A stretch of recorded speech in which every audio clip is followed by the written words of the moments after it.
जय श्री राम। देह दिनहु दिन दूबरी होई, घटई तेजु बलु मुख छवि सोई। नित नव राम प्रेम पनु पीना, बढ़त धर्म दलु मनु न मलीना। भरत जी नंदीग्राम में रह रहे हैं।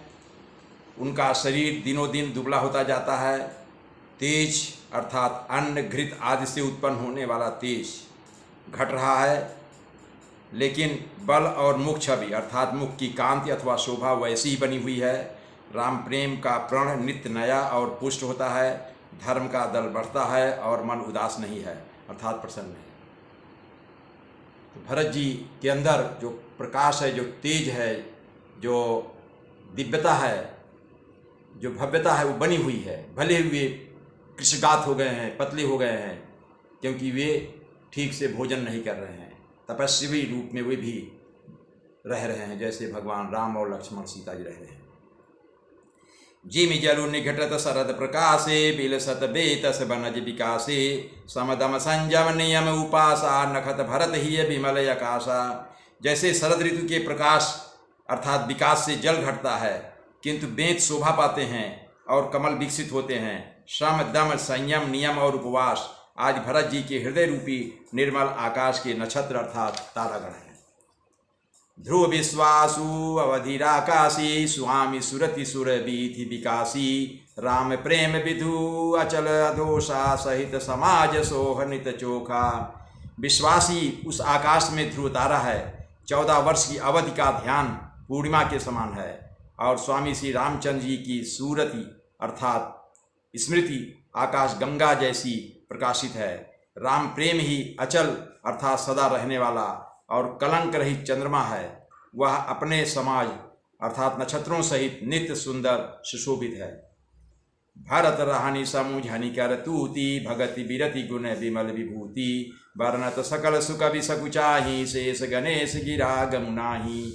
भरत जी की रहनी अर्थात रहन सहन, समझ, करनी, उनके कृत्य, भक्ति, वैराग्य, निर्मल गुण और ऐश्वर्य का वर्णन करने में सभी सुकवि अच्छे कवि संकोच करते हैं, क्योंकि वहाँ औरों की तो बात ही क्या, स्वयं शेष गणेश और सरस्वती जी भी नहीं पहुँच सकती।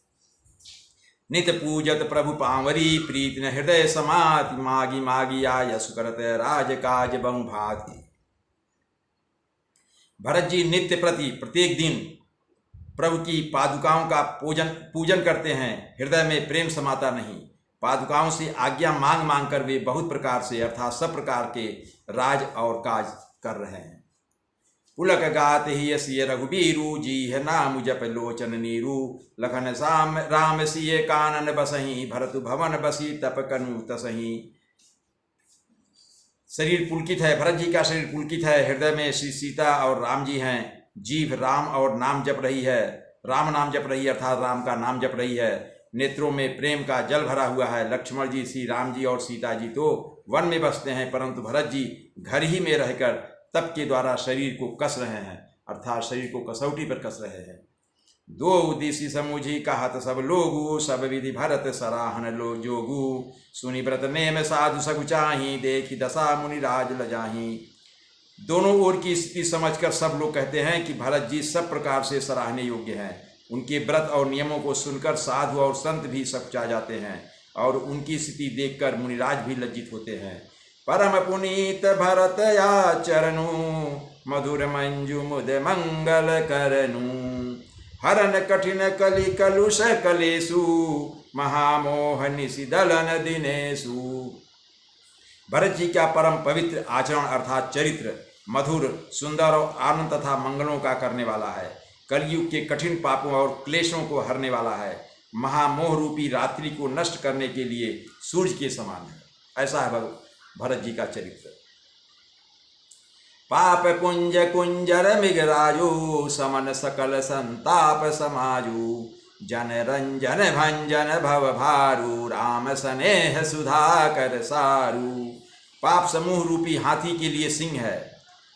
सारे संतापों क्या भरत जी का चरित्र, भरत जी का चरित्र जो है वो पाप समूह रूपी हाथी के लिए सिंह है। सारे संतापों के दल का नाश करने वाला है। भक्तों को आनंद देने वाला और भव सागर अर्थात संसार के दुख का भंजन करने वाला, उसको तोड़ने वाला, दूर करने वाला है। और श्री राम प्रेम रूपी चंद्रमा का सार है, अमृत है। ऐसा भारत का चरित्र है।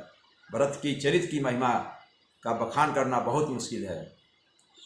सिय राम प्रेम पीयूष पूरन होत जन्म न भरत को, मुनि मन यगम जम नियम सम दम विषम व्रत याचरत को, दुख दाह दारिद दंभ दूषण सुजस मिस अपहरत को, कलिकाल तुलसी से सठनि हठि राम सन्मुख करत को। श्री सीताराम जी के प्रेम रूपी अमृत से परिपूर्ण भरत जी का जन्म यदि ना होता तो मुनियों के मन को भी अगम यम नियम श्रम दम आदि कठिन व्रतों का आचरण कौन करता। दुख संताप दरिद्रता दंभ आदि दोषों को अपने सुयश के बहाने कौन हरण करता, तथा कलिकाल में तुलसीदास जैसे शठों को हठपूर्वक कौन श्री राम जी के सम्मुख करता। भरत चरित करि नेमु तुलसी जो सादर सुनहि, सीय राम पद प्रेमु अवसि होई भव रस बिरति। तुलसीदास जी कहते हैं, जो कोई भरत जी के चरित्र को नियम से आदर पूर्वक सुनेंगे उनको अवश्य श्री सीता और राम जी के चरणों में प्रेम होगा और सांसारिक विषय तथा रस से वैराग्य होगा, अर्थात सांसारिक आसक्तियां उन्हें नहीं छू सकती हैं, वो वैराग्य को प्राप्त होंगे। इति श्री रामचरितमानसे सकल कलिकलुष विध्वंसने द्वितीयः सोपानः समाप्तः। कलयुग के संपूर्ण पापों को विध्वंस करने वाले श्री रामचरितमानस का यह दूसरा सोपान अर्थात अयोध्या कांड समाप्त हुआ। जय श्री राम।